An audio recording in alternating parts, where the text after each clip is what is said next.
Worshipful Wednesday, everyone. This is Minister Alexander, a.k.a. Reverend AAA, from the Fountain of Raleigh Fellowship, where God's blessings keeps flowing. Today's lesson will be coming from John chapter 13, verse 21 through 32, and I'll be reading from the English Standard Version. And I'd also like to put a thought out today on this one, and I'd like to call it an uninvited guest.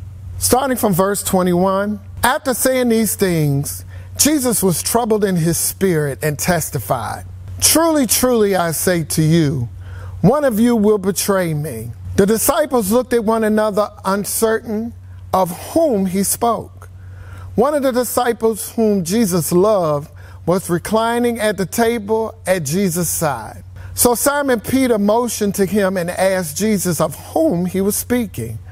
So the disciples leaned back against Jesus and said to him, "Lord, who is it?" Jesus answered, "It is he to whom I will give this morsel of bread when I have dipped it." So when he had dipped the morsel, he gave it to Judas, the son of Simon Iscariot. Then after he had taken the morsel, Satan entered into him. Jesus said to him, "What you are going to do quickly."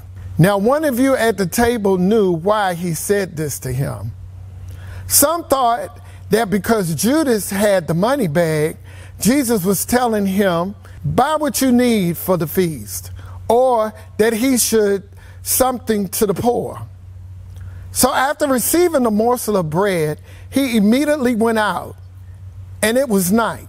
When he had gone out, Jesus said, "Now is the Son of Man glorified, and God is glorified in him. If God is glorified in him, God will also glorify in him and glorify him at once." And in that 27th verse, after the sop, Satan entered into him, the uninvited guest. The Greek expression more vividly and very moment when the mind finally cast out love and left itself as a possession for Satan. And after the sop, when Satan entered him, it was at that moment when the last effort had been tried, and tried in vain. When the heart hardens itself to receive from Jesus the sacred pledge of love, while it was plotted in dark hatred, how betrayed him.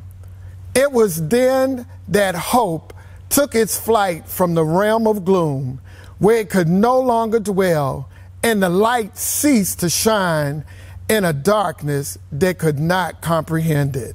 Jesus therefore said unto him, "It was because he read the secret heart and saw that it was wholly given up to evil that he said it. That thou doest, do quickly." The Greek is exactly more quickly. Carry out your plan even more quickly than you have proposed. Do the fatal deed at once. It is resolved, and every effort to win thee had failed. A fixed resolve is nothing less than a deed itself. After Judas left, the atmosphere in the room had changed. Verse 31, when he had gone out, Jesus said, "Now is the Son of Man glorified, and God is glorified in him." He came from God. This implied that he was in the beginning with God and had a beginning and a glory, not only before he was born into the world, but before the world itself was born. And that when he came into the world, he came as God's ambassador with a commission from him. He came from God as the Son of God and the sent of God. The Old Testament prophets were raised up and employed for God, but Christ came directly from him. He went to God to be glorified with him with the same glory which he had with God from eternity.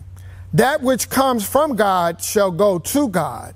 Those that are born from heaven are bound for heaven. As Christ came from God to be an agent for him on earth, so he went to God to be an agent for us in heaven. And it is a comfort to us to think how welcome he was there. He was brought near to the ancients of days.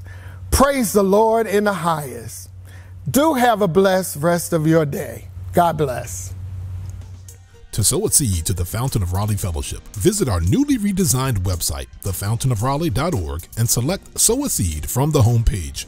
Also, giving has been made easier with the new Fountain of Raleigh app, available now in the Apple App Store and Google Play Store. Download today, select Giving from the main menu, and then follow the directions to complete your giving through Subsplash. Thank you so very much for all of your gifts and donations that you've given to the Fountain of Raleigh Fellowship.